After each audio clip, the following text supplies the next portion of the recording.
Now I'm going to talk about a topic, Islam, the misunderstood religion. Islam, the misunderstood religion.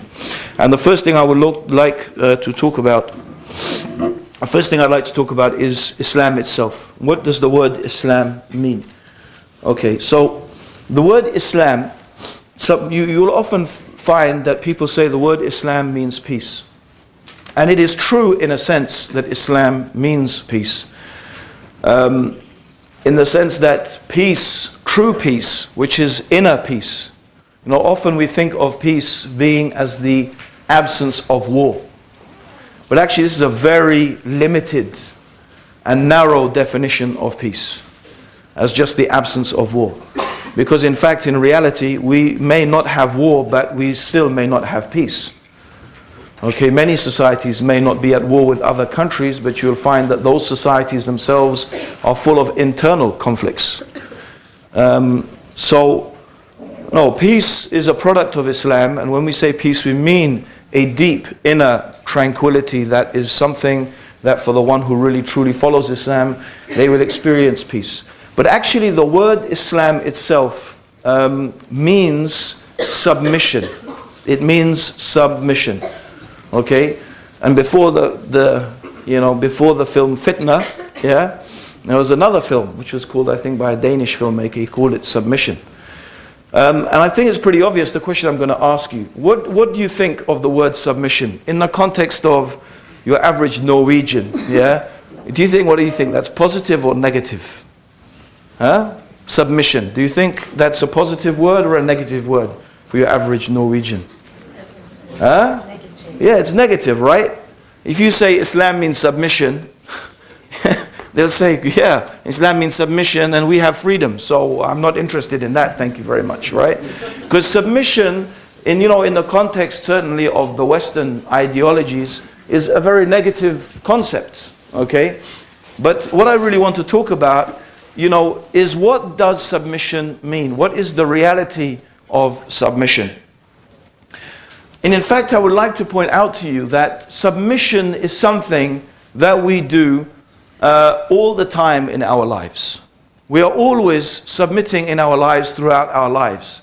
In fact, I would like to lay a challenge down to every freedom-loving person, okay?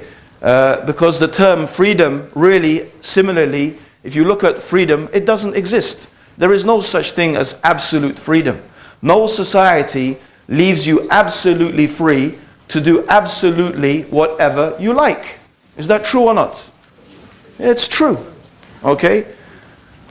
So, freedom in an absolute sense is something that just does not exist. When a country says we are freedom, we believe in freedom, of course, if you discuss with intelligent people, what they mean is they will say, no, we are more free in this and this and this area than other nations. But that's not how it's sold to you. It's not how it's sold. Because actually you're being sold an idea. And the idea you're being sold is freedom. And everybody likes the idea of being free. Actually, I would say, the ideal is that you could leave everybody absolutely free to do whatever they like, and there's no rules to govern their behavior, and people would just automatically behave in the best way. That would be the ideal, right? Okay? We don't have any laws, we don't have any rules, everyone just behaves in the right way, everyone treats each other in the right way, Yeah? And this would be the ideal situation, right? No government, no control. Okay, but this is unrealistic. There's no historical precedent, really. Maybe some islands, I don't know, somewhere, who have something like that. But human beings, this is not something that we find that human beings have ever been able to accomplish something like that. So all society, all human societies, including this one in which we live, they are trying to strike a balance, right? They're trying to strike a balance between two things. One is individual freedom. One is individual freedom, and the other is limiting that freedom in order to protect society. Because when human beings live together, and we talked about this yesterday, what we need to do as society in order that different people do different jobs and society is able to run and people conform to laws and they obey those laws, what we have to try and do is socialize people. We have to try and get people to buy into an ideal and a concept, a way of living, and according to this, people are given different tasks, people do different duties, people follow laws, and this is the reality. We need those laws, and they limit the restriction, they restrict the freedom of the individual in order to protect the society. And the debate that is always going on in every society, and sometimes it's more obvious than others, how much do we limit the freedom of the individual in order to protect the society? Yeah?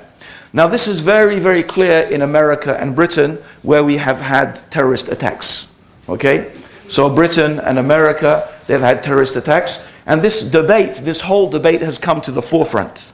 Because obviously America, especially, used to be very much concerned with, freedom of speech, and many freedoms that people are given. Okay, so American society is concerned with that. But now they have passed a whole series of very, very draconian laws, which is known as the Patriot Act. And these laws, obviously, they restrict the freedoms that people have.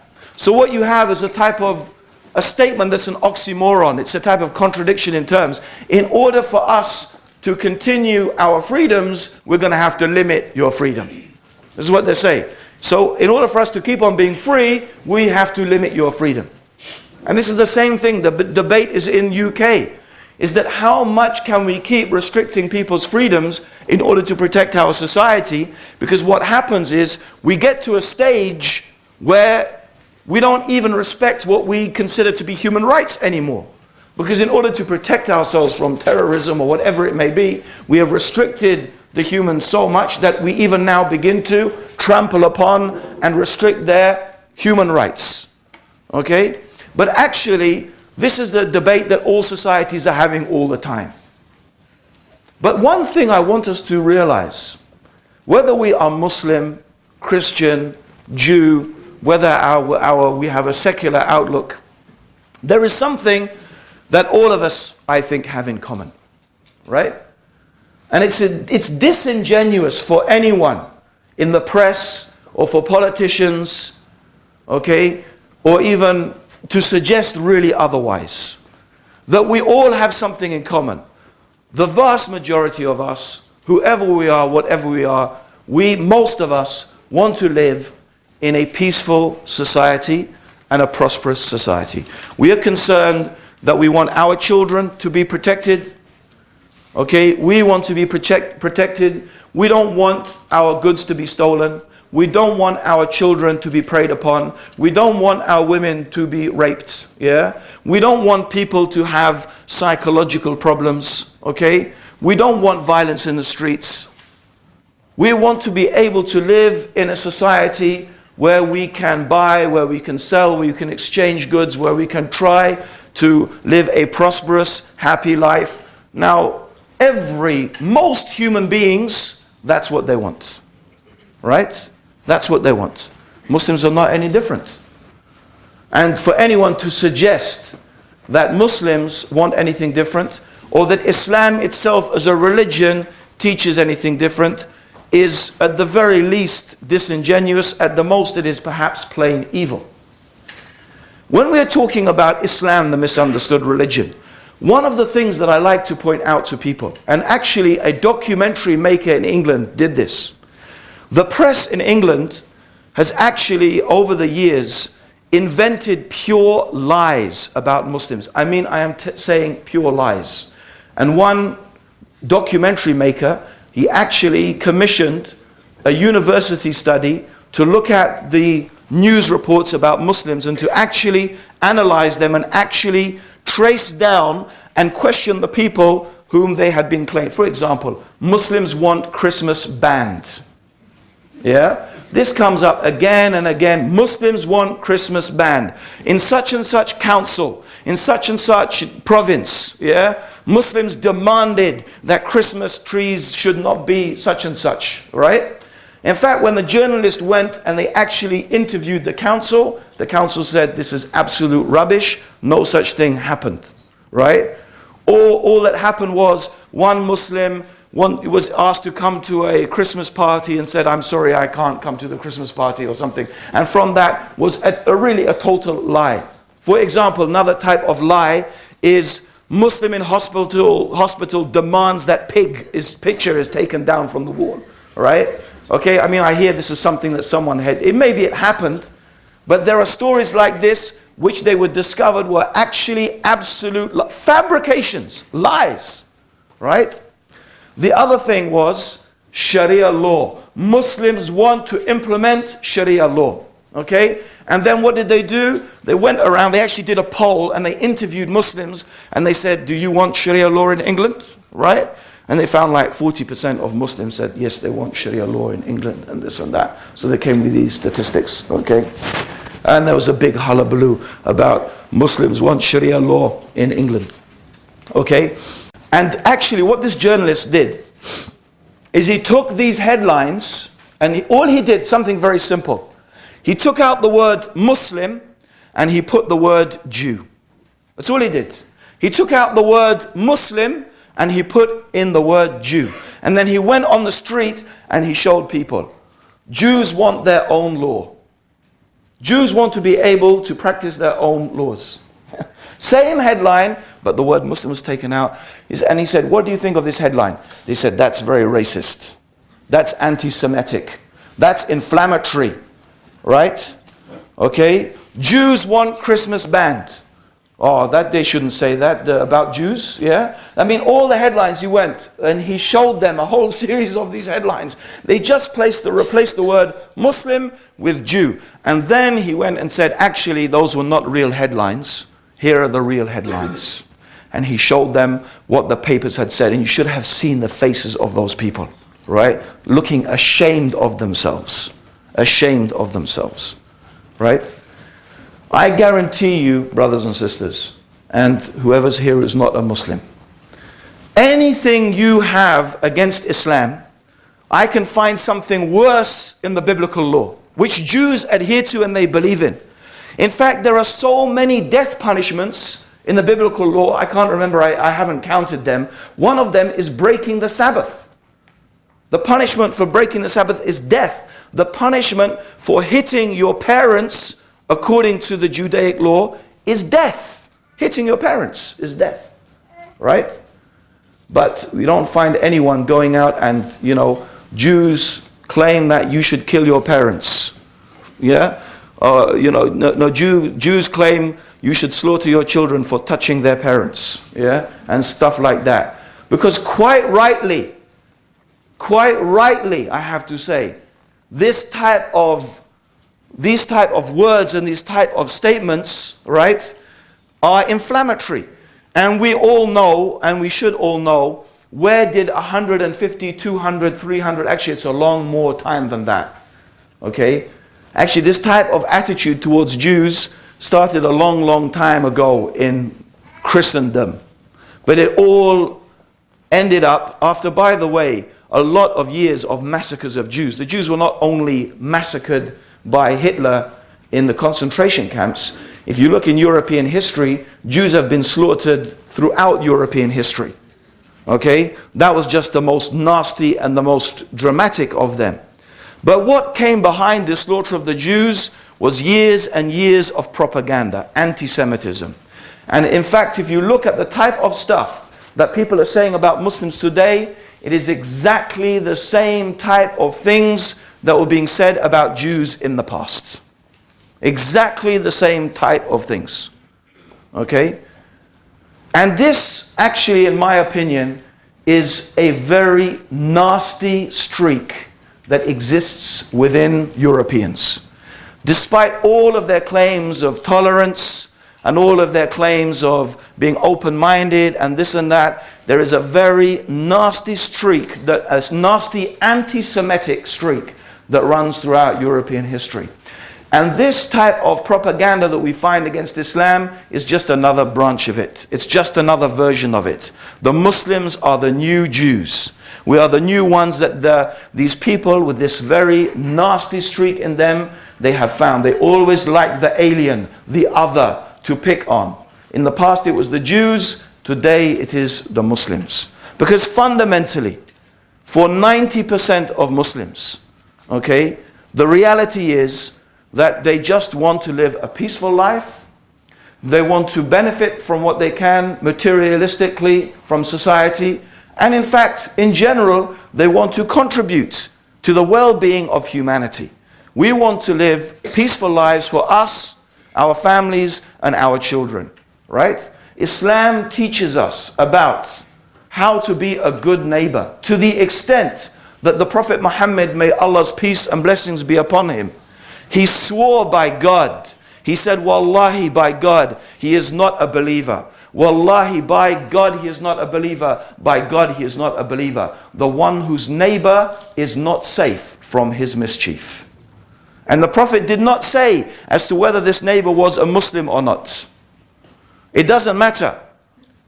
If you're Muslim, if your neighbor is Muslim or not Muslim, it doesn't matter. You cannot be mischievous and to annoy your neighbor. In fact, it's impossible that you are a person of faith in God and you could treat your neighbor like that. In fact, indeed, the Prophet ﷺ said, he is not a believer who sleeps with his stomach full or her stomach full while her neighbor is hungry. You can't be believing in God and your stomach is full and your neighbor is hungry. In fact, the Prophet said, when you cook, add some more, make some more stew, make the cooking more so you can share it with your neighbors. This is what it's specific instructions in Islam, even to the extent that you should share your food with your neighbors. The Prophet ﷺ, may God's peace and blessings be upon him, himself, in Mecca, he used to live next to, and this is a very famous story, many Muslims today have heard of this story, of course. One of his neighbors was a Jewess. And she regularly used to throw rubbish on the Prophet, or on the path of the Prophet, when the Prophet ﷺ used to walk down the street. Regularly she used to do this. And one day, the Prophet was walking past the street, and what did he notice? No rubbish that day thrown on him. Right? So what did he do? He went back and he knocked on the door. And the maidservant of the house answered the door. And he started asking, you know, is your mistress okay? Is she well? Is there anything I can do for her? You know, I'm her neighbor. I live just close by. If there's anything I can do to help her, please just let me know. Okay? Something along these lines. Okay? When this woman, she heard about this, she said, Ashhadu an la ilaha illallah wa ashhadu anna Muhammad Rasulullah.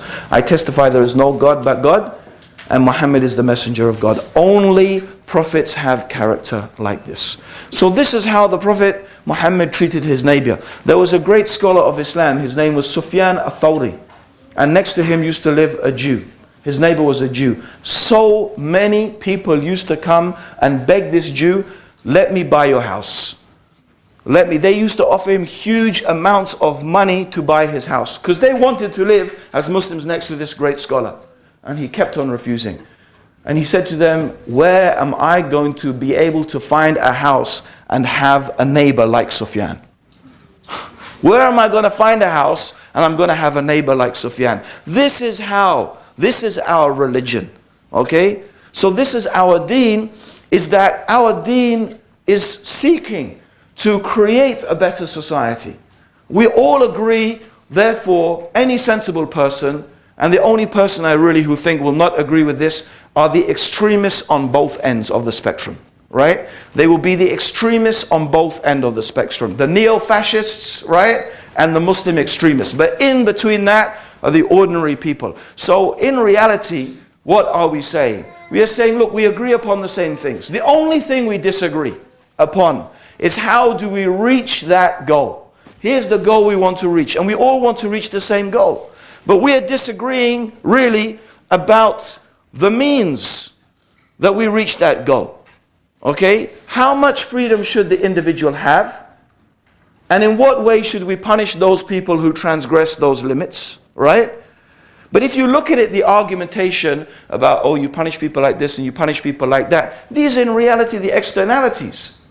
You know, these things are not evil in and of themselves. They are really different goals, different means to reach the same goal, the same destination. Now, it may seem to the eyes of people who live in Norway or England or I don't know wherever at the moment, people may say, oh, these laws that you Muslims have, they are very barbaric.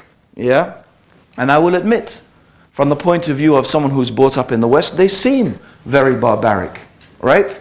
Chopping the hand off the thief, for example. It seems very barbaric. Okay? There's no doubt about that. If you're brought up here, that's how it's going to look. Okay? But what is the objective? The objective is that people will live in a safer society. Similarly, we all agree that stealing is bad, don't we? Right? I don't think anyone's going to disagree that stealing is bad. No one who's had their property stolen and has had things taken from them is going to think that's good. Right? So we're talking about what is the solution to the problem? How do we reach the goal that we want to achieve? We have different opinions about that.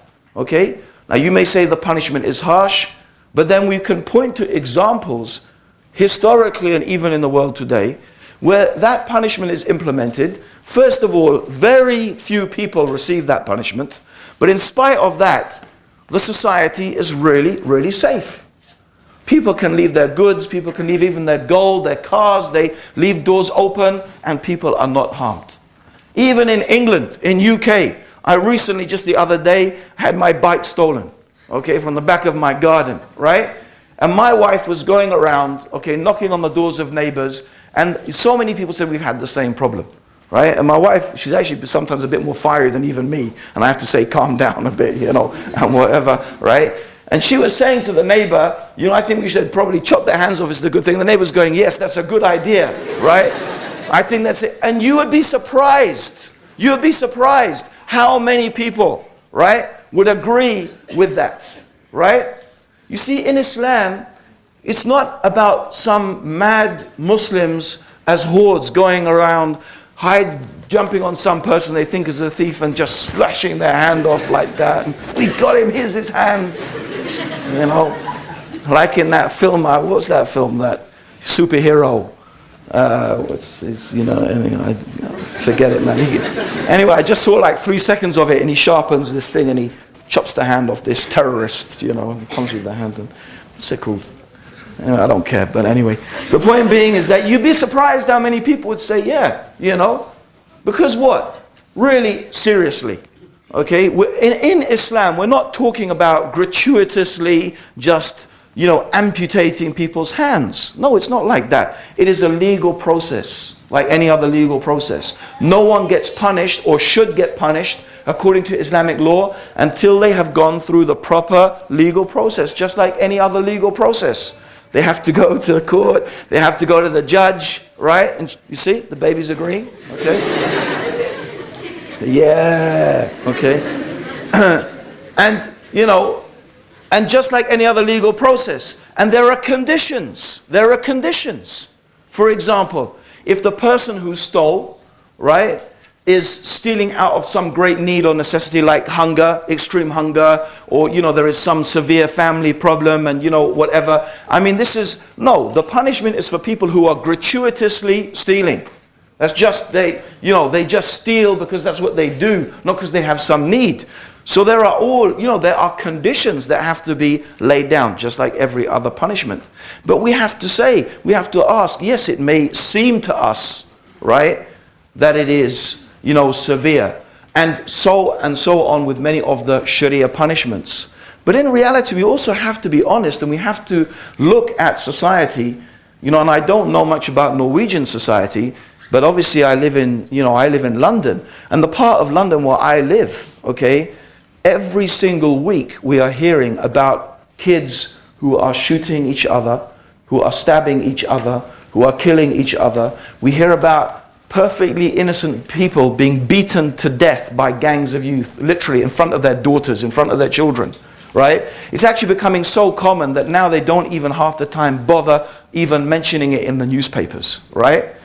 I mean, this is the question. You say that these punishments are violent and these punishments are harsh, right? But what is happening to a society?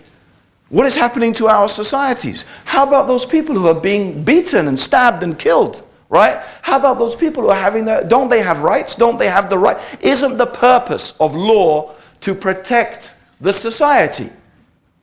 Isn't the purpose? So when you send people to prison, right? Now you may argue, and you see, we all want to achieve the same thing. We all want a peaceful society. But you will say, no, we are humane, okay? We don't do these barbaric things. Okay, well, okay, fine. That's, in my opinion, just polemics, right? But what do? You send people to prison. I don't know about Norway, but let's talk about England, for example, right? If it's the same, you'll know what I'm talking about. What happens in prison? Most of the time. Most of the time when people go to prison, right, they sit down with other thieves, other criminals, and probably they'll sit down with people who committed worse crimes than they even did, right? And what do? They sit there feeling, oh, I'm so bad, I shouldn't have done that, I'm going to be a good boy next time, right? You know what they do? They sit down with the other thieves and criminals, and those other thieves and criminals teach them how to commit crimes, right? If he didn't know how to pick a lock, by the time he's out of prison, he'll know how to pick a lock. If he didn't know how to break out a window, he'll know. Because you know what? He's gone to a university of crime. No, it's serious. He's gone to a university, or she's gone to a university of crime. And so when that person comes out, are they thinking, oh, I'm not going to do this? No, they say, I'll do it better. I'll do it better next time, and I won't get caught because I've learned some new tricks that I didn't learn before. Now you tell me, does this stop the thief from stealing? No. 80% people reoffend. Does it protect society? It doesn't protect society. In fact, you've just made society worse. Right? So let's just forget the polemics. Right? Let's forget the polemics. Let's be honest. Right? About what is working as a system. Because the whole point of laws is to protect society and to create a peaceful, prosperous society. You know, everyone, I tell you something. 20 years ago, when I became Muslim, I went down to Speaker's Corner in London. Now you can see some of the videos probably of me standing up there, shouting away, right? And I wasn't shouting because I was angry. I'm shouting because it's the only way you get heard in Speaker's Corner, right? And I'm standing there. And one of the things I used to talk about, right, is the evil of interest, right? The evil of interest and the system and the economic system that is based upon interest. And I used to talk about how the whole interest-based system is controlling. It's a new means to control and colonize the third world. And it's very cruel and it's very evil, right? Because they generate this enthusiasm through the propaganda, through the media propaganda, which we talked about yesterday, right? Who do the media support? Obviously, they write what their advertisers want them to write. Okay, I'm sorry to say, many journalists are nothing more than intellectual prostitutes. Really. They have intelligence, but they prostitute it to whoever is going to pay them. And you'll see, they will change their mind. One day they will be writing this, next 5 years they'll be writing that. Whoever pays them, they'll write for them.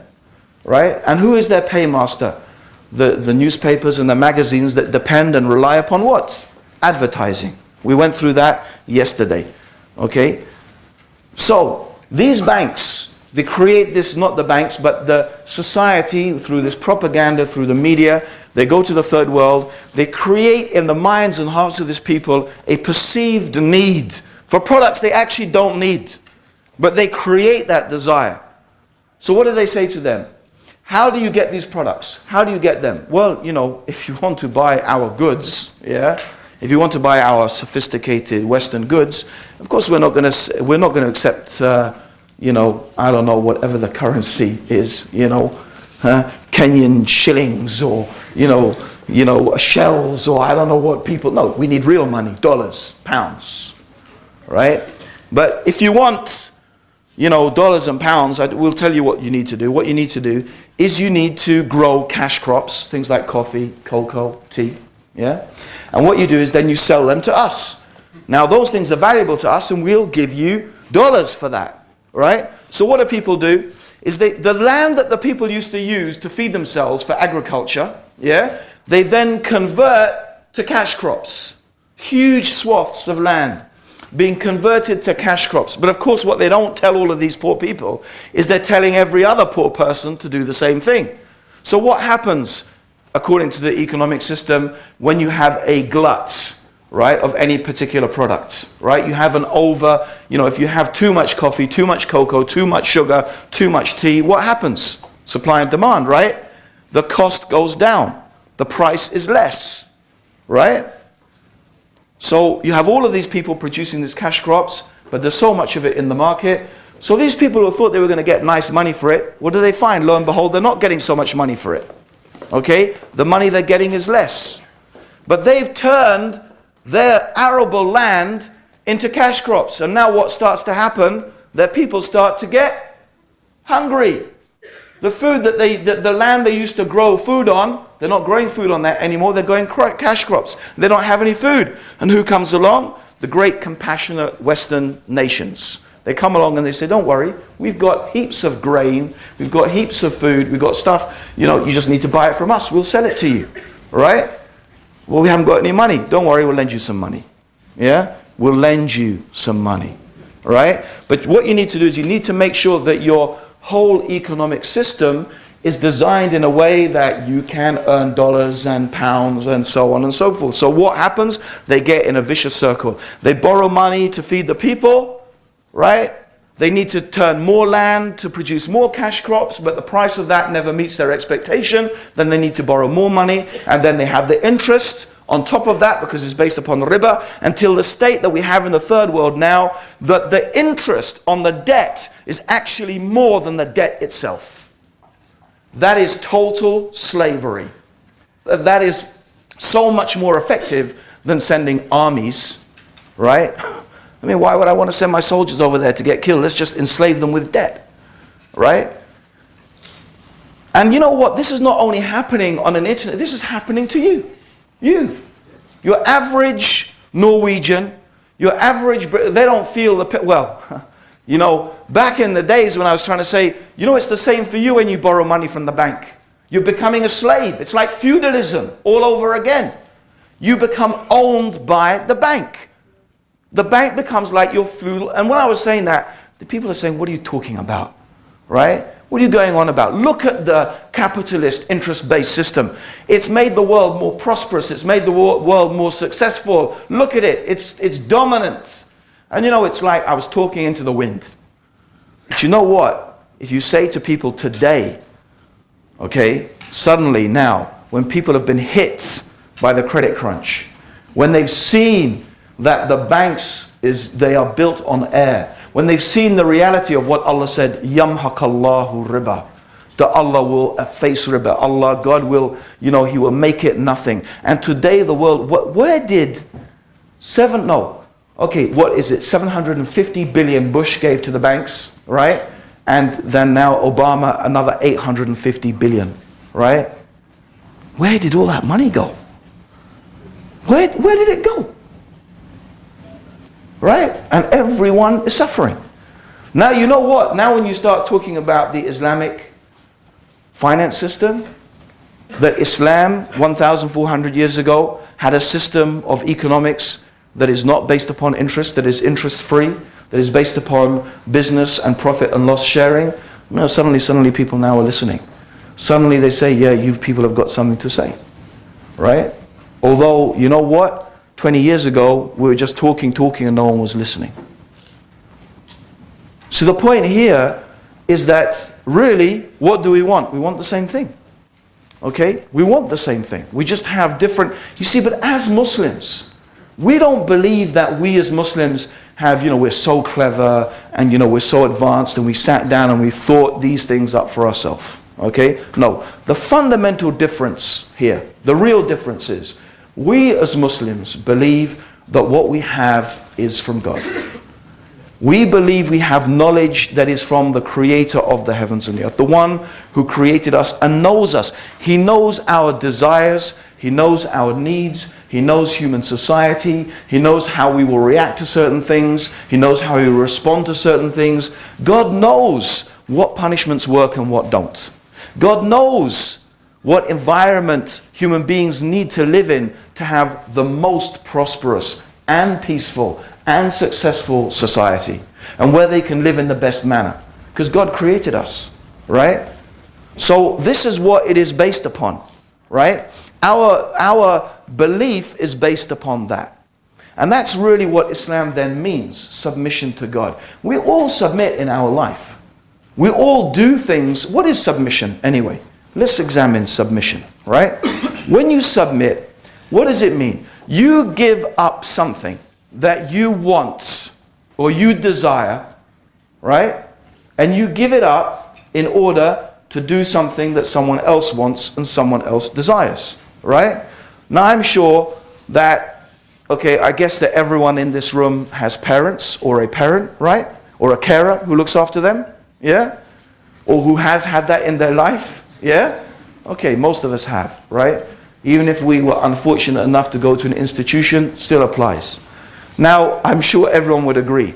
Doesn't it often happen that your mum and dad tell you to do something that you don't want to do? Oh yeah, of course there is, right? Okay? So, when your parents tell you, do this and do that, or don't do this and don't do that, although you really want to do that thing, right? Or you really don't want to do that thing, but you go ahead and do it, or you go ahead and abstain from it. That's submission. You're giving up what you want, right, in order to do something that someone else wants you to do. So you're submitting. You are submitting yourself to the will of your parents, right? Now, there are three different ways that people submit. Either we submit, right, out of love. We submit out of love. We submit because we love those people, we love that person, and we want to please them, and we want to do, we want to do something, and we all do that, right? If you're married, that's what it's all about, right? You don't want to do the washing up, you don't want to do the cooking, talking about the men here, actually. But you know what? Your wife needs help, right? You may not want to do it, but you do it. She asks you to do this, to fix that, to fix this, but you go ahead and do it. Why? Because you love your wife. Right? You love her. You love your kids. Right? You love your parents. So sometimes you do things out of love, but sometimes you do it out of fear. Sometimes you submit out of fear. Why don't we break the law? Why don't I just park my car? Why don't I park it in the middle of the street? Right? I used to do that in Egypt. Literally. Right? You park your car in the middle of the street. You go to the policeman. And you said, here's wahid guinea. Here's £1. Guard my car. He will stand next to your car for 3 hours, right? And he will guard it personally for £1. And by the way, in those days, £1 was a lot for a policeman, since his monthly wage was like, I don't know, £5, right? For us, nothing, right? So, can you just park your car? Okay, Norway, right? What happens if you park your car in the middle of the street? Huh? I know, I've seen a lot of cars parked weirdly in Norway, but what happens generally? Huh? You get fined, right? Is that it? They take your car away? Do they have a tow it away and stuff like that? I don't know, maybe people are really chilled out in Norway, right? But in England, my God, any little infringement, your car is parked on a yellow line, this or out of the zone, that's it. Kick it, towed away, clamp, right? Sometimes the fine you have to pay is more than the price of your car, right? Okay? So what makes you not do that? It's fear. It's fear. You're motivated by fear. I'm afraid of the result. I'm afraid of the punishment. I'm afraid what's going to happen to me if I break this law. So therefore, what do? You submit. You follow the law because you're afraid of what's going to happen to you if you don't. Right? And sometimes you submit out of just knowing that that's the right thing to do. You go to the doctor. The doctor says, listen, I'm sorry, but you got cancer. I have to operate on you. If you don't, you'll die in 2 weeks. Now, who actually wants to be cut open? Right? Does anyone actually want, oh, let me see, what shall I do for fun today? Let me get myself cut open. All right? Okay? Unless you're some gangster who wants some scars to show off, right? Okay? But apart from that, you don't want that, right? But you know what? You know the doctor's saying the right thing. You know this is the right, so you submit because you know that that's the right thing to do. It makes sense, right? Now, if there's any other reason why people can submit, I don't know. But those are the 3 reasons. So we're all submitting throughout all of our life to someone or something, right? You never, in fact, I will challenge you to find a single moment when you are not submitting to someone or something. I mean, you can't, because as a human being, you have to submit to your biological desires. You have to breathe. Your heart has to pump, blood around your body. You're always submitting to someone or something. You just never escape it throughout your life. So submission is the reality. Of course, there's some things we submit to by choice because we choose to submit or not to submit. Right? So we're all submitting. But what is Islam saying? Islam is saying the one that we should submit to really, in reality, is our Creator, is God. Because whoever you love, God has more right to your love. Think about why you love people. Think about why you love your parents. Think about that. Well, God created your parents. God created your wife. God created your husband. Whatever it is that you love, God created that. So surely you have more reason to love the one who created those things than those things themselves.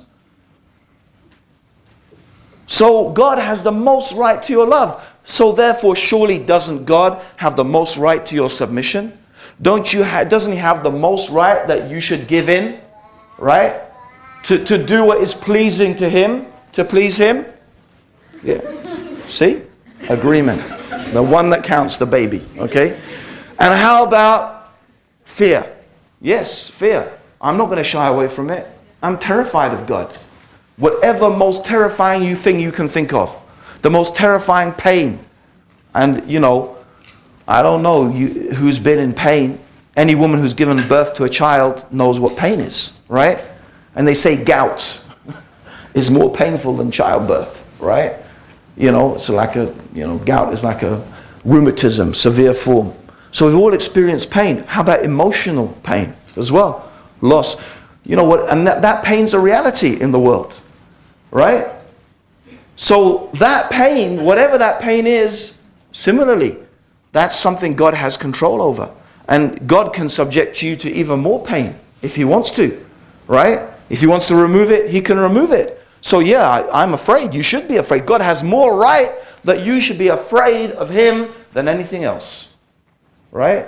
And how about intelligence? How about wisdom? How about following something because it's wise? Well, God is the most wise. He knows everything.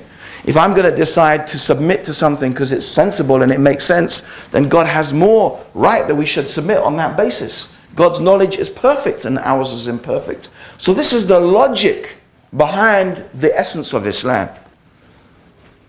I don't think that any person would argue with the logic of it, right? The Quran actually says, if this book is from God, if this book is from God, who else but a fool can reject it? So, from the premise, at least take the premise that if the Quran really is from God, surely any sensible person would agree, right, that the only choice we have is to do what the Quran says, right? If it is from God, and we can argue about whether it's from God. And see, this is the point. People argue, oh, your religion says this, your religion says that. It's got this punishment, it's got this thing. It says you should treat this person in that way, right? But you're missing the point. Because for the Muslim, it's all irrelevant in a sense about these details, right? Because if we believe it's from God, if we believe it's from the Creator, right? Then that's what I have to do. I have to submit myself to what the Creator teaches, to what the Creator says. That's what it's about. And it may or may not make sense to me, but surely I can recognize that God understands me better than I understand myself. And I'm sure how many people in this room, it's happened to them in their lives, right? There's things your parents have told you. I mean, anyone who's got kids know that. Don't do that. But how many kids, even 10-year-old kids, think they know better, right? Let alone if you've got a teenage son, right, or daughter, right? You know, you're trying to tell them, you know, don't do this. It's just not the right thing to do. No, they know better. You don't know what you're talking about. You don't know, right? You haven't lived the life that I've lived, right? You know, you don't know what it's in the street like that out there, right? Yeah, because as we're facing all the things, man. Right? It's like, okay, you know, and then what is it? You know, Dad, you were right. Can you get me a lawyer to get me out of prison now, please? You know, yeah, you were right. So I mean, it's all happened to us, right? I think we've all done that, true or not, right? So if that's true, just between human beings, how about God? Isn't it possible that you might think you know better, right? But in reality, you don't know better. God knows better, right? So our question as Muslims is this irrelevant. You can go on and on about Islam this and Islam that, and your punishment this, and your Quran this and this. Our question really is the Quran from Allah or not? We believe it is. And we think we can prove to you that it is. I mean, when I say prove, we can give you evidence that I don't think any sensible person would reject that evidence, right? So this is the question, right? So this is what our religion is based upon. We surrender ourselves to the Creator. We surrender ourselves to God because we believe that that knowledge, that thing that God has given us is from the Creator of the heavens and the earth. You know, and God knows best. God knows best what degree of fear is it that you need. What threat of punishment is the right threat of punishment in order for a person to stop stealing? What threat of punishment do you need in order to stop people committing adultery and fornication? And how bad is that? And what is the impact of that on society? You may think it's nothing, right? You may think that it's nothing. Because some things, and then that's another thing you can all experience, sometimes you don't only find out until a long time, even until it's too late. And then you say, oh, if only I had known that in the beginning.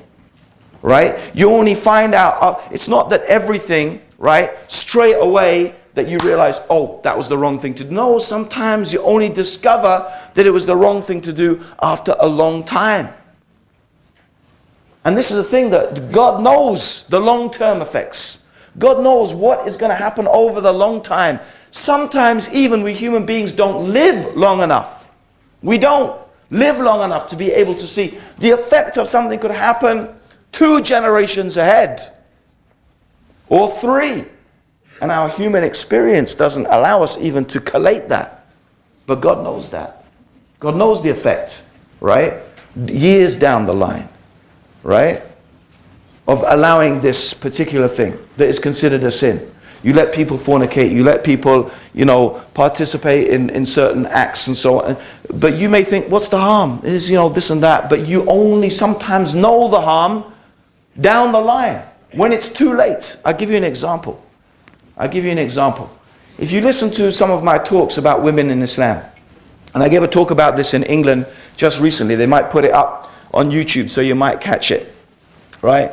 And for those who like a bit more tough speaking from me, you'll find it there, right? You know, look at this so-called enduring revolution of the Western world, the liberation of women. Okay, no doubt, right, that women in the West previously have been extremely oppressed, right? They weren't allowed property, or when they got married, right? Until today, by the way, most women, they get married, I think, in Norway, they take their husband's name, yeah? They become, you know, Mrs. Svensson, right? Or whatever, right? Okay, and, you know, she wasn't that before, but now that goes back to, right? Not long ago when women literally were owned by their husband. When she got married, her property automatically became her husband's property. We forget, right? We forget that. Before, it's not long ago that women had no say in the society, right? They couldn't vote, they couldn't inherit, So they were very restricted. So there's no doubt, in contrast to that, what women experience today in the West is really good. But, you know, I'm talking about, talk about going back to the issue of long-term effects, right? You see, this is the short-term thinking. In the short term, the Western world in general thought that women's liberation is a good thing in the perspective of getting women to work. Why? Because according to their philosophy, a rich society is a successful society, because what? Wealth equals happiness. So the more wealth we have, the more successful we are. Now, what's the point in having half the population staying at home when that half the population could be out working and contributing to the economy and making us richer and therefore making us more successful? So there it starts. No, women, you don't want to stay at home. You need to come, you need to work. Right? Why do you want to stay at home? You're going to be a slave, chained to the sink, slave to your husband, slave to your children, whatever. You know, you beneath that, right? You're beneath that. You need to be liberated. Yeah? You need to come, you need to work, right? Yeah? Earn your own money, spend your own money. Huh? Sounds nice, right? Okay, and the women saying, oh, that's good, you know, right? So what happens? Women start going out to work. Okay, what do we have, right? 20, 30 years on, right? Some economist starts figuring out, oh gosh, we've got a problem. You know what the problem is? Right? The problem is that since women are all working and they've got now so enthusiastic about being liberated, they're not having babies anymore. And what happens to a society where you stop having babies? If no women have babies, what's going to happen to your population? Huh? You're going to die out, right? You're going to die out. And lo and behold, the Western world, like a light bulb, oh dear, our populations are dying out. It's true. No, it's true. And you know it's true, right? I've got some real sincere advice for Norwegians. If you're afraid about Muslims taking over, have more babies. Yeah, plain and simple, right? But you know what? I tell you the simple truth, they won't do it because they're too addicted now, right? They're too addicted. But you know what? This is the short-sightedness. You know, I mean, you'd think it was really sensible. Women stop having babies, population dies, oh dear, problem for our country. But no, money, money, money. Let's improve our economy, right? I mean, it's ridiculous. It's so simple, right? But that's it. You only discovered that 2 generations. And you know what? Economists now, they realized that when 30% of your population reaches the age of 65, which is retirement age, the economy of your country is no longer viable. Because the amount of money you need to spend on pensions and caring for old people exceeds the amount that your economy can generate. And that is exactly what is happening in Europe now. Right? And believe me, I want to tell you, brothers and sisters, yeah? They say, oh, we let you Muslims come here, right? We let you come here, and you don't even respect our ways, right? Yeah? Rubbish, right? They need you so bad, right? They need you. They need new people in order to repopulate the country and continue the economy. That's what they need, right? That's what they need, right? And you know, they would love to have white, blonde people like them, right? But the problem is, Eastern Europe has a worse population problem than them, right? Their demographics are even worse. Generally, in the industrial countries in Europe, they don't have enough people to repopulate, okay? And England is an exception. You know why England's an exception? Because the immigrants are having more babies than everyone else. That's why. Right? So don't be fooled by this, oh, you better be grateful, right? Take off your hijabs, right? Anyway, you'll just fall into the same problem that they've fallen into. You'll get liberated, we'll stop having babies, and then we'll die out, which is maybe what they want, I don't know, right? But anyway, the point being, apart from, you know, the silliness of it all, right? Apart from the silliness of it all, the fact is, all I'm trying to illustrate by all of that, right? Okay? And it actually goes back to my point. Anyway, to finish that, what I'm trying to illustrate is how you can think short term and you'll only realize when it's too late the mistake you made, right? But you know what? If we'd only followed the guidance of God, right? And you know what? You don't even need to be a Muslim. It's there in the Bible as well. As Christianity used to teach that. Go forth and multiply. Christians used to be concerned with having lots of kids because that's not because that's what God said. They didn't know about economics. Right? They didn't know about economic theory. They didn't know about population demographics. They did it because what? God said do it. Right? It's the same. Right? But you leave the guidance of God for the limited, very limited, confused notions of human beings and see what you end up with. Right? And this is by no means, by the way, I want to counter something. I am not saying that women shouldn't be educated. Actually, women should be more educated than men. And the reason is, because the one who teaches the children and who imbibes with them morality and who teaches them and the future generations are the women. Okay? Women have skill sets that men do not have. Vocabulary, with me being the exception, okay? They have vocabulary skill sets, okay? They have the ability to communicate. And that's actually why in many places in the workplace women do very well, is because they have very good communication skills. Okay, and we live in a society that's very much not industry based anymore, it's communication based, right? But those skills are built there by Allah. Actually, it's interesting, in some of these things, even if you believe in evolution or you believe in God, you actually come with the same result. You come with the same results. You know, evolution will tell you that women are, biologically programmed for that. And actually we believe that Allah created them. So the result is the same, right? And so this is the thing. We believe, no, that Islam has the wisdom. Islam is not saying women can't work, and Islam certainly does not say that women should not be educated. And anyone, I don't care how big his beard is, right, goes around saying that women should not be educated and we should blow up their schools. He is mad. He is insane, right? However, I don't really necessarily believe, in fact, I don't really believe what I read in the newspapers at all, right? But that's certainly not from Islam. Women should be educated because they need to teach the next generation. That's very, very important, right? Okay? And so Islam is really encouraging that, okay? And Islam has this division of labor, okay? That's right. God has made men the maintainers and protectors of women. It's the division of labor. And it's actually the most efficient way. For Homo sapiens succeeded primarily because they divided labor, according to evolutionary theory.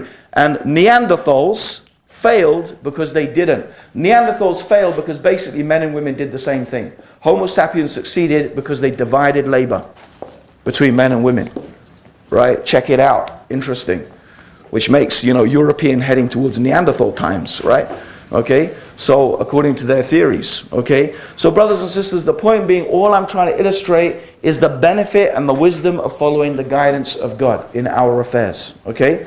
So, this ultimately leads us to conclude, right, that the real question we have to ask, the reasonable question that needs to be asked, okay, is what is the best way for us to reach the goals that we all have? We have the same goals. Right? Now Muslims are quite happy to live in Western society, and we will be good citizens and we will obey the laws of the country, and by and large, that is exactly what our religion teaches us to do. Right? It may not be God's law, but God tells us that we have to respect those laws in the country in which we live. And we have to respect the government, and we don't believe in violent revolution, right? Okay, if we believe in changing society, it's by changing people's opinions and people's ideas about what is the best way to do things, right? This is the process, this is the way that, inshallah, the religion of Islam teaches us, right? But you find that, and this is what you find with the Prophet, in the time of the Prophet. The Prophet ﷺ, he engaged the people, he talked with them. But it was not the Prophet and the Muslims who started fighting. They were not the ones who started fighting. It was the non-Muslims who started torturing and killing and imprisoning and making the life of the Muslims terrible. In fact, they put up this for 13 years. It was so bad and so severe that many of them had to flee to Abyssinia, a Christian country, because of the difficulty that they were being put through. So the Muslims didn't start it. That's not our way. We don't. Right? This is the reality. And I think that, really this is something that should be reflected within the Muslims. So, as well, my brothers and sisters, really I want to give you all a piece of advice. I want to give you all a piece of advice. Okay? And the piece of advice I want to give you all, right, is I've been asked this again. Oh, we have been attacked by the media here in Norway. We've been facing it 3 weeks of non-stop attack, right?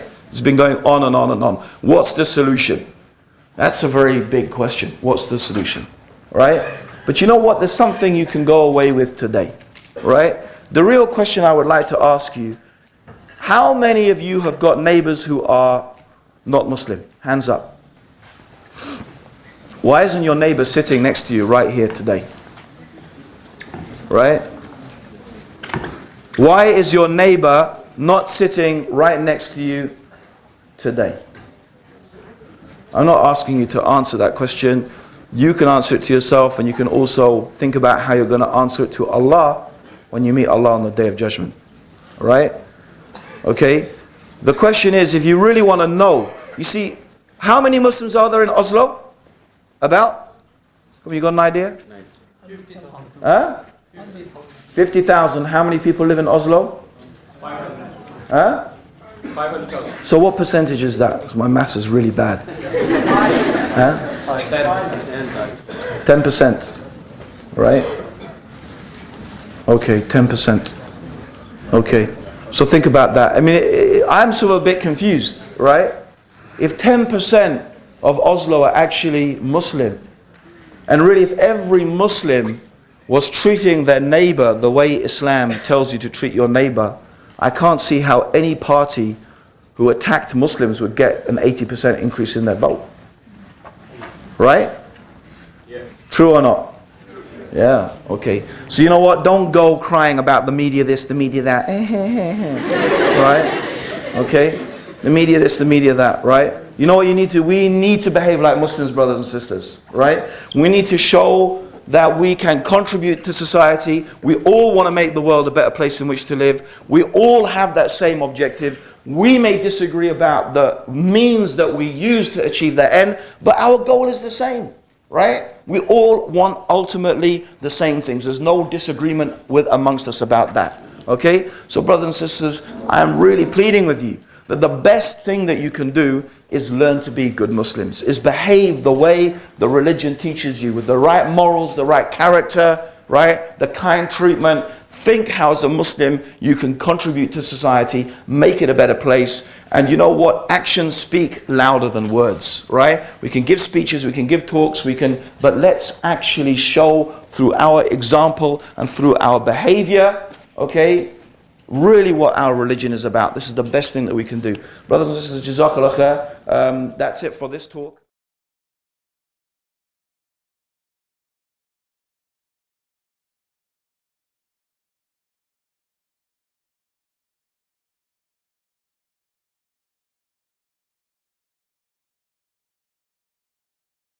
Assalamu alaikum. Wa alaikum assalam. Today we are divided into groups like Shia and Sunni. I was wondering what is your personal opinion about that, and what do you think Islam says about that? And what about those people who says, I'm not Sunni or Shia or anything else, I'm just Muslim who believes in Allah, Muhammad sallallahu alaihi wasallam and Quran? Oh, the question is about different sects in Islam, and the Shia and the Sunni, and what do I think about that, and what do I think about people who say I'm not Shia or Sunni, or I just follow the religion of Islam and so on. I mean, ideally, yes, we would love to be able to say, yeah, I just follow Islam, I follow the Quran, I follow the Prophet. And to tell you the truth, that's what I say to people sometimes. But in reality, it's not always helpful. That's not always helpful. Because when you're talking to some people, right, it is actually useful to be able to identify yourself, okay? Saying, no, I don't think that this particular idea is right, or I don't think that particular idea is right. And the way we do that instead of explaining it all, is we just, give a title to it, like I'm Sunni, or I'm Shia, or I'm this, or I'm that, or whatever. So it explains yourself something about your outlook, and the way you perceive things. But in reality, brothers and sisters, very shortly and very succinctly, we should follow what the Prophet ﷺ said in this regard, which is authentically narrated from him, and it's also something that reflects the generality of what is in the Quran, that clearly mentions the prohibition of us splitting into sects and into groups. And the prohibitions in the Quran about that are very strong. And the Prophet ﷺ, he said, cling to my sunnah and the sunnah of the Khulafa ar-Rashideen, and bite it with your teeth, and beware of the new things in the religion. So this is what we should do. We should follow the Quran as is explained by the Prophet ﷺ, or else we will give any interpretation we like to the Quran. No, we need to understand the Quran the way the Prophet explained it. And who are the best people who understood the Prophet? The people who lived with the Prophet ﷺ. They saw the Prophet pray. They were with ﷺ, the Prophet, when he fasted, when he made Hajj. So when he lived the Quran, and they saw that. So they are the ones who really understood what was meant best.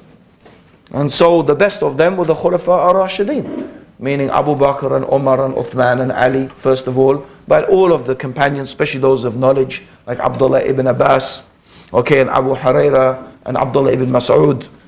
And these are some of the scholars from amongst the Sahaba. So if we look to their guidance, if we look to their understanding, this is more likely that we are going to find the right understanding of Islam. And that's really what we should try to emphasize on. And if we all did that, then I'm not saying there will not be any differences. Of course there will be differences. What is important is to understand the difference. What is important is to understand the differences that are permissible, and there are some differences that are permissible, and there are some that are not. There are some differences that are a product of permissible interpretations, and there are others that are not. That is really important to understand the difference between those two things. Because we have to follow the guidance. Now if I'm the only one, and I don't mean this, people take this in the wrong way, but what I mean to say, if there's only a few of us following that guidance rightly, and everyone for whatever reason is not, I don't let go of the guidance to just join the big group. No, I have to follow the guidance. Right? So this is something very important. Inshallah, and Jazakallah khair for your question, sister.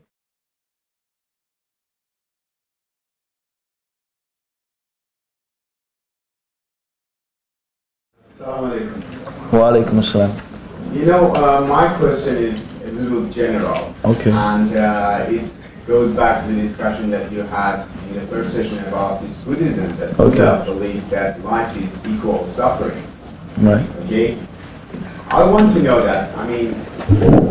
Whenever I complained about my life since I was a kid, I heard this from my parents, especially my mother, that, we are here in this world, we were condemned to live this world, and we are condemned to suffer, because of the deed that our forefathers like Adam and Eve did, and they ate that fruit, whatever it was, wheat or apple. And the thing is that, there are 114 times the term Bismillah ar-Rahman ar-Rahim was mentioned in the Holy Quran. What I cannot understand is that, first of all, I am an evil person. I know myself better than anyone else. But still, and there are a good amount of people that I hate. And I hate them from the bottom of my heart. And the thing is that, but still, if I observe with my eyes that they are suffering or being punished because the thing that they did against me, I would not accept it. So my question to you is that why this God, which is so merciful, so kind, so dear, and so great, okay, he first of all hates people, okay, and for the second, he also enjoys punishing them in the afterlife, okay? And why could he not forgive the sin of our forefathers, Adam and Eve, for just eating an apple or whatever? I mean, if he's that great, then... Okay, I think we get the idea, brother. Yeah. Okay. Yeah.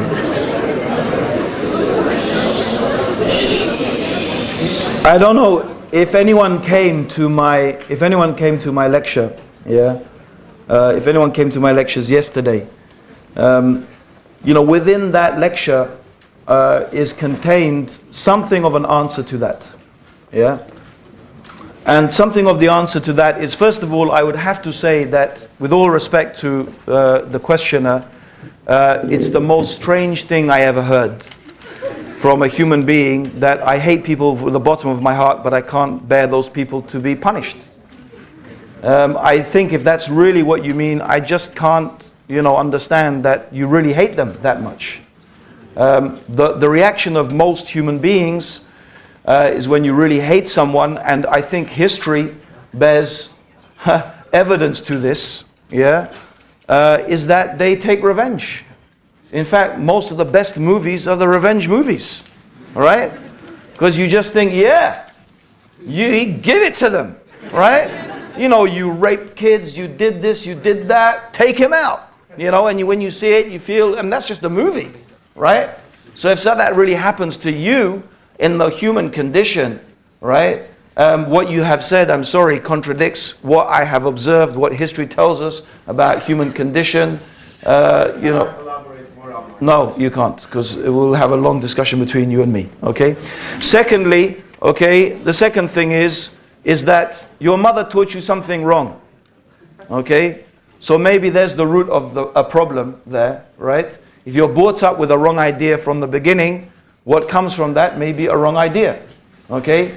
You see, no, Allah subhanahu wa ta'ala did not create, suffering. Life is a test. Yes, life is a test, okay?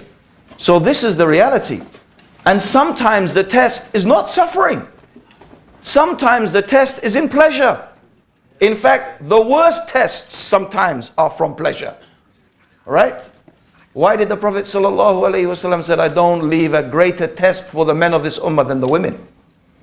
Huh? Well, it's because, there's such suffering, well maybe, but, it's because of the pleasure of the woman. Okay?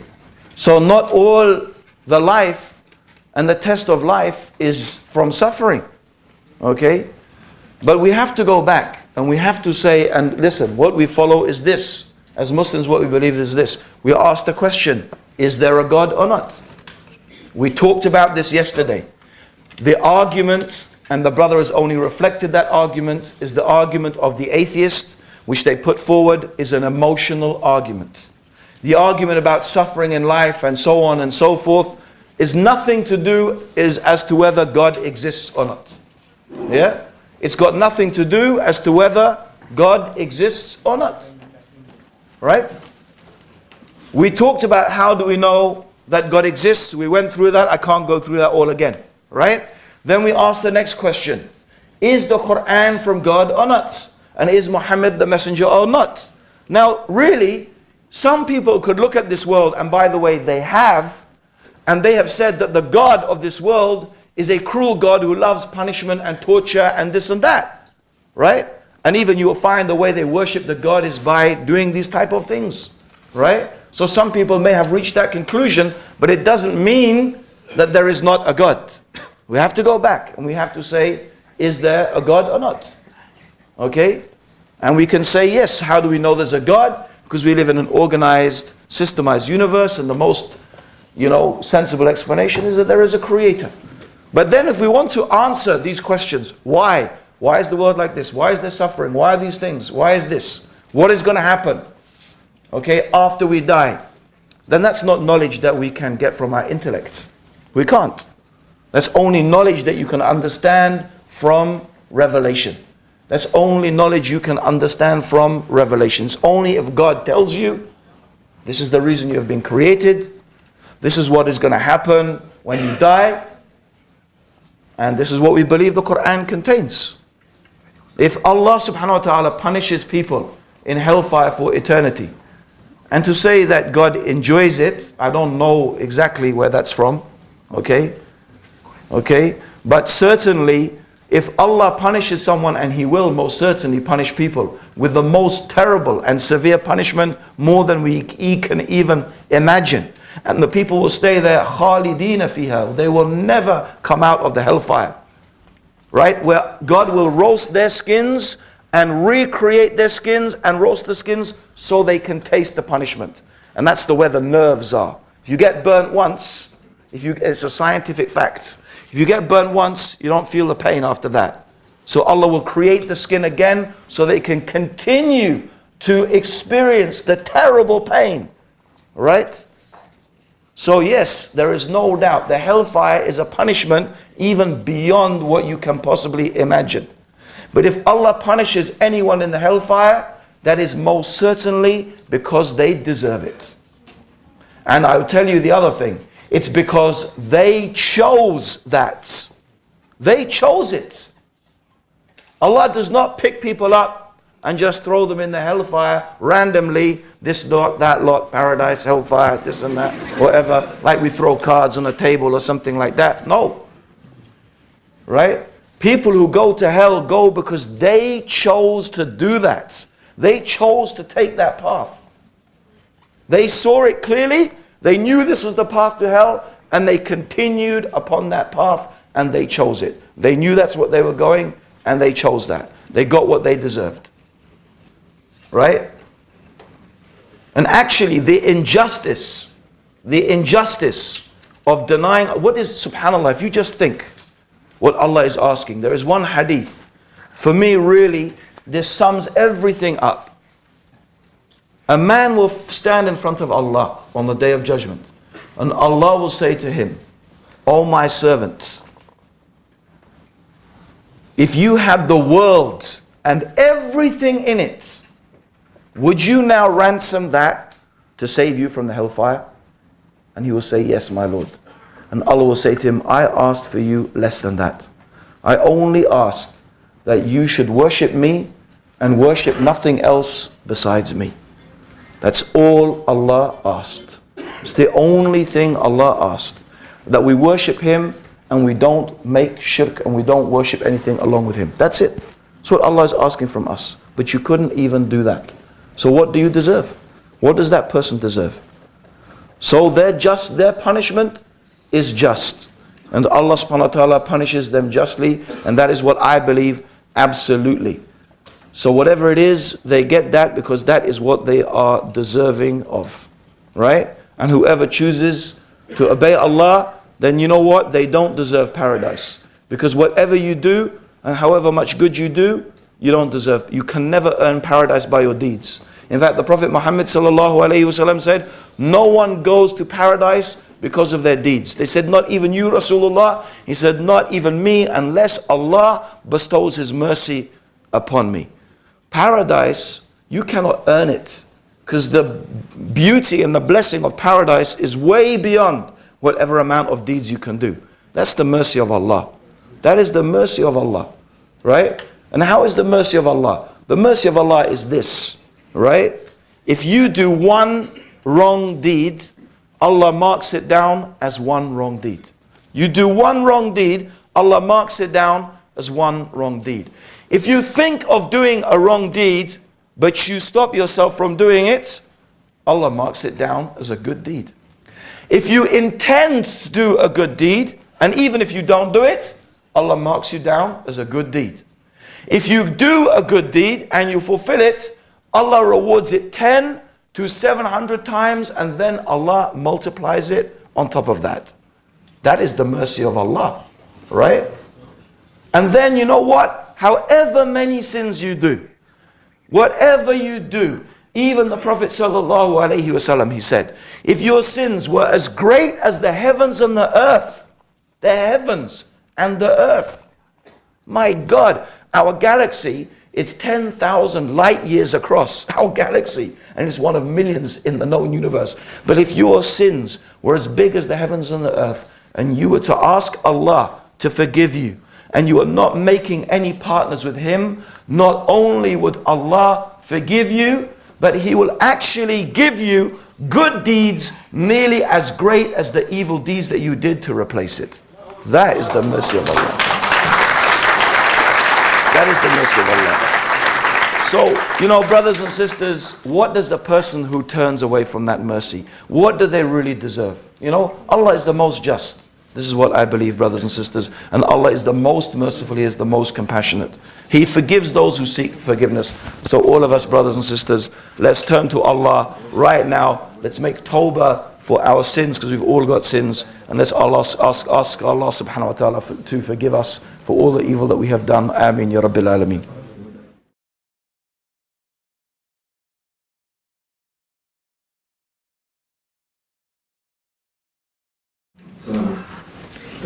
First of all, if you just allow me to, you ask us a question before the break. Yeah. I'm sorry, my English is not. No problem. My English is not that good either. What have I done? So I deserve to be Muslim. And very simply, I think because you are not a man of evil.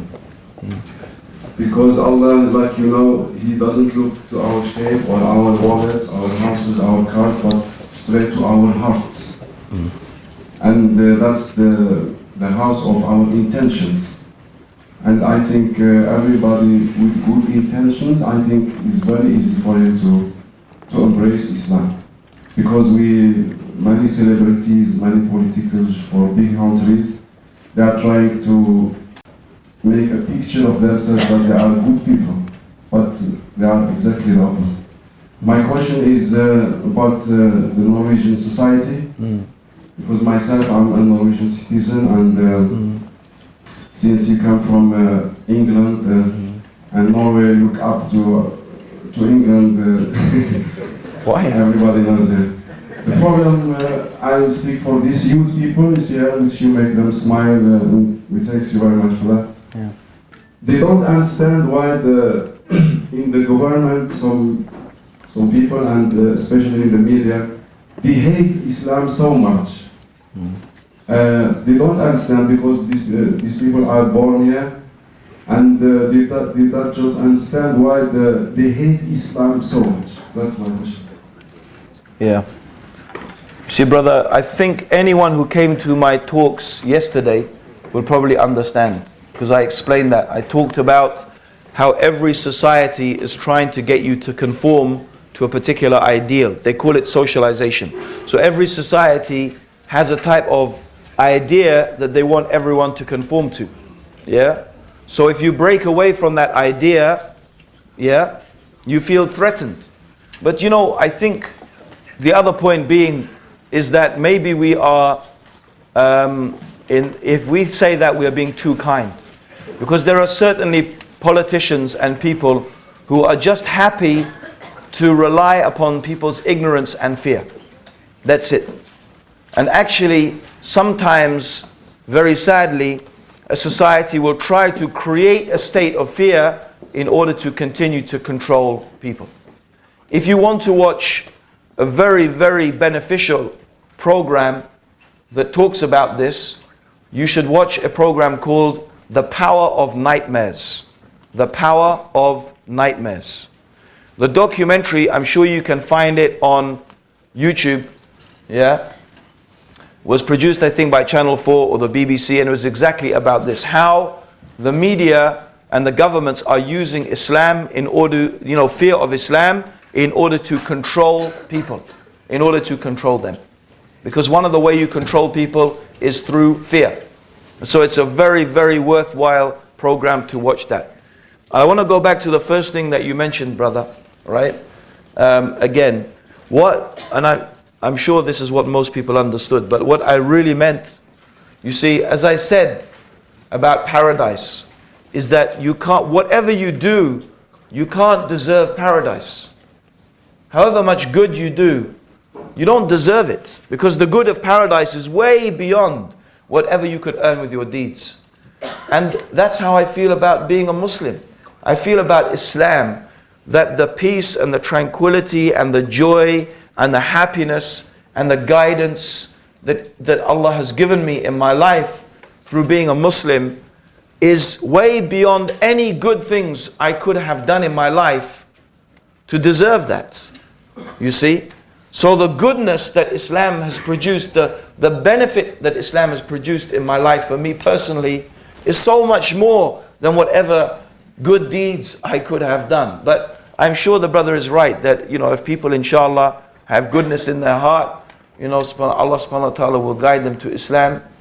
You know, but I have to say, I used to think, when I first started practicing Islam, I actually used to think, maybe Allah is just, you know, making me Muslim, and then I will leave Islam, so He's going to punish me even more because of the bad things that I did.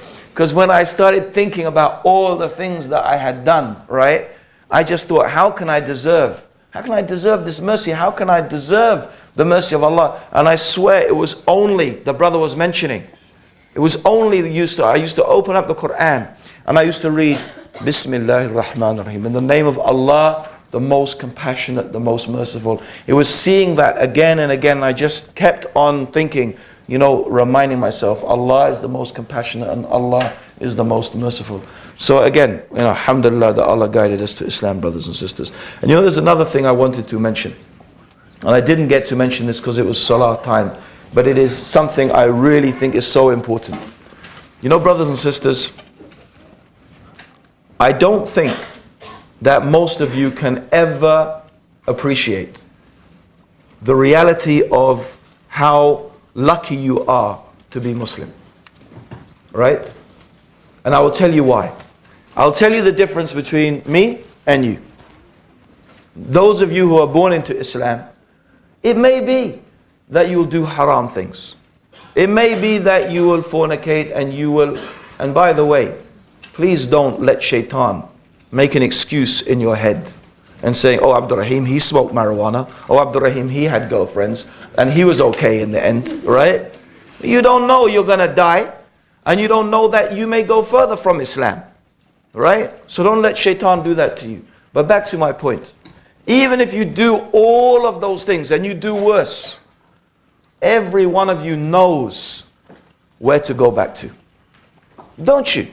You know, okay, I do this, I do that, but I know that I can go back to Islam. You know that there's a place to go back to. You know there's the Quran, you know there's the guidance of Allah. How about the person, think about this. How about a person who doesn't even know whether there is guidance or not? He's so confused or she's so confused. They don't even know. You can't possibly really imagine how deep is that darkness. You know, imagine this whole school, this whole university is in pitch black, and you find yourself in here. And you're wandering around and you don't even know if there's a door that leads out. You don't even know that. Do you think that's the same as the person who knows that somewhere there's a door, and if I get that door I can step out? What if you don't even think there's a door? What if you don't even know there's a door? How is the despair of this one just compared to the confusion of the other? So this is the darkness of someone who doesn't even know that Allah has sent guidance. He doesn't even know there's an answer. So alhamdulillah, the blessing really of Islam for that one is so really, subhanAllah, when you find it, you appreciate it, because you really find that, alhamdulillah, there is that way that you have found that Allah subhanahu wa ta'ala has guided us.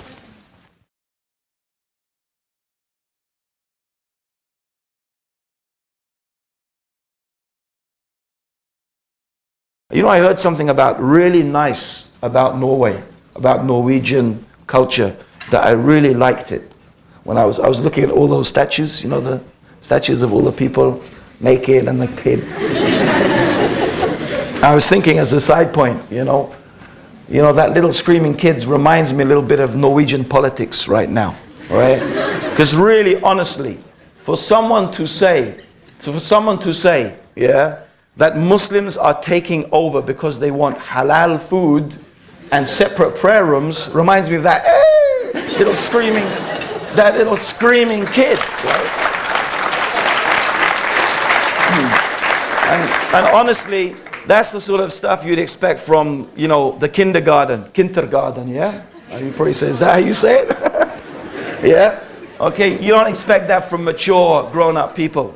Oh, and I wanted to mention the really nice thing that I heard about Norwegian culture. Yeah, I remember now, you see? And a really beautiful thing. I don't remember what it's called because one of those words is a bit tricky, but you'll remind me. We were going around those statues and we were talking about, actually I was saying, apart from of course statues not being something allowed in Islam, and nudity like that's not something we really approve of. But I said actually it's something that was really nice because it was talking about, all of it seemed to me, Allahu Alam, to be about family. About people and about family. Was a lot to do with kids, family, men, women, fighting, loving, thinking, this and that. But it was all, and you know, throughout history, statues have been about what? The prince, the king, the general, the this and that. But these were the statues about people, right? And their lives, and you know, and I thought it was just something quite touching. And then the brothers were telling me, you know, something about Norwegian culture is that it is considered really bad to show off. Yeah?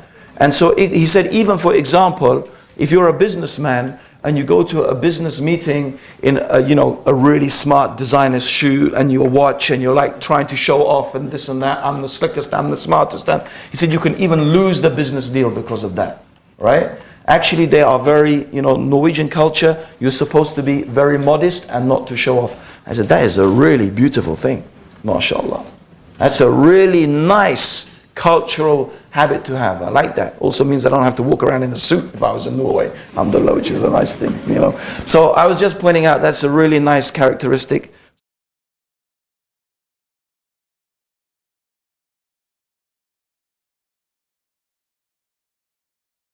This is the last question. The last one, please. Oh, and it's written down. I can't believe this is the question you've asked, the last question. Ya Allah. Now that we live in modern days, how can we marry more wives and still say it's fair?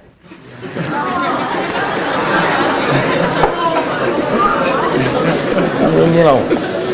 And he was saying the one about, you know, sex in Islam is not relevant. I mean, you know. Okay, brothers and sisters. Okay. I will give you my perspective. I will give you my perspective on this. Brothers and sisters, I will tell you absolutely. I think polygamy is, mashallah, one of the beautiful things that Allah subhanahu wa ta'ala has given to this religion. It is a truly beautiful and amazing thing, and it's a gift Allah has given in Islam. That's what I believe. And I believe that if people practiced polygamy properly, it would be a blessing for the woman, first of all, and for the man, actually, secondly. Right? I believe also that polygamy is actually really prescribed for the benefit of the woman more than it is prescribed for the needs of the man. Right? And I'm talking about women in general. Okay? And the reasons for that are because it allows those sisters who are divorced or who are widowed or not or whatever, okay, to find an opportunity of companionship with a man that, and I'm talking from real experience, this is true, not just in the past but today as well, that they will not be able to find in a halal way otherwise. Okay? So there are many, these are just some of the benefits of polygamy. The other benefits that we could list, if it was practiced properly, okay, is that the sisters, and that's how it should be, the sisters in Islam could help each other to educate children, to care for the families, okay, to mix together, to live together, to support one another. The benefits educationally, emotionally, economically, socially, if it was practiced properly, are absolutely tremendous. So I reiterate that polygamy is one of the great blessings that Allah subhanahu wa ta'ala has given this religion. Obviously, from the man's point of view, it permits the man to, satisfy certain desires that he might have that would not be able to be satisfied only by one woman. Okay? So these are some aspects of the man, but of course with it comes responsibility. However, brother, it's the last question. There's no point putting your hand up. No. Okay? So on the other hand, brothers and sisters, I have this to say. Okay? I have this to say. The reality for us living here in the West is, first of all, that polygamy is something that, although we know that many men have wives and girlfriends and mistresses and visit prostitutes at the same time in the West, we know that, including the presidents of America, right? Including the presidents of France, right? I think even, I don't know if Denmark or this, quite a few, they come out of the closet, and we find that when they die, they have wives, no, they have mistresses who have kids, a whole separate family. So we see this going on, and it's perfectly acceptable to them, right? But for some mysterious reason, for a man to do this legally and openly, right, is something they don't accept. But that's a fact. Polygamy is not something that we have been ordered to do in Islam. It's something that is an option that is there if it is needed.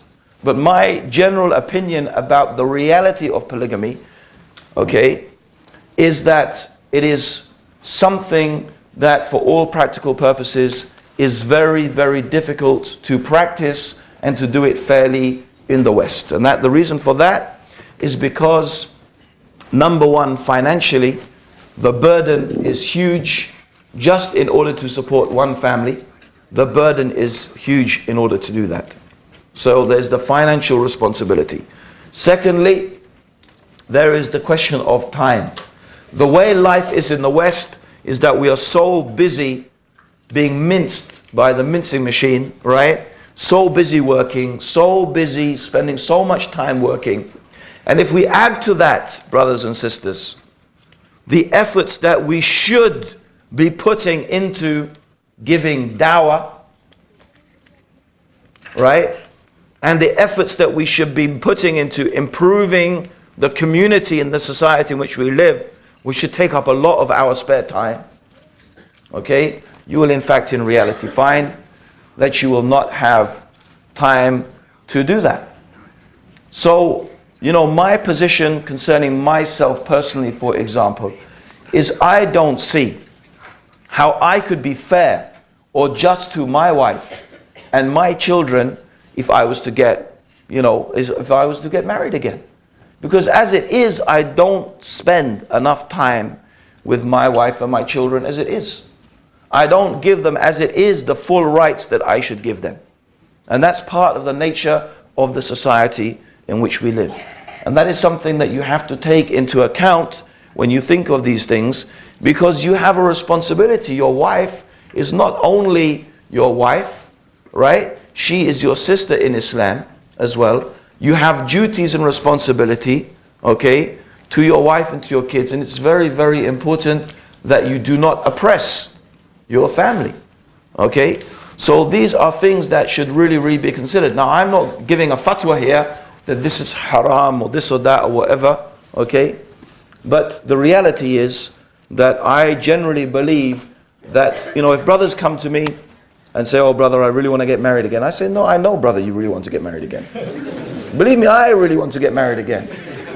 But don't do it. Just don't do it. Okay, no brother, this and that. I said, no brother, don't do it. You want my advice? Don't. Be patient, right? Find what you need from your wife, because it will destroy you. It will break you. It will break your family, one or the other. It will break this wife or that wife. So if you really don't want to see your kids very often and you want it to end in disaster, I'm not saying it will. It may, and sometimes, alhamdulillah, you know, people do manage, and brothers and sisters do manage, you know, to do this thing properly and to benefit from it, all of them. And it happens, there are good examples. But unfortunately, those good examples are not many. Partly because the men do not know how to treat women properly, and the women do not know how to treat the men properly. And the truth is, we don't fear Allah subhanahu wa ta'ala enough. That's the reality. We don't fear Allah enough, right? So that's my advice. You know, yani you can take it or leave it. If you ask me, in this society, I think by and large, to get another wife, generally it ends up being not fair, basically because I think the wife and the kids suffer in a way that in other times and other situations they wouldn't. It's just my opinion, it's not a fatwa. Allah subhanahu wa ta'ala knows best, you can take it or leave it. So brothers and sisters, assalamu alaikum.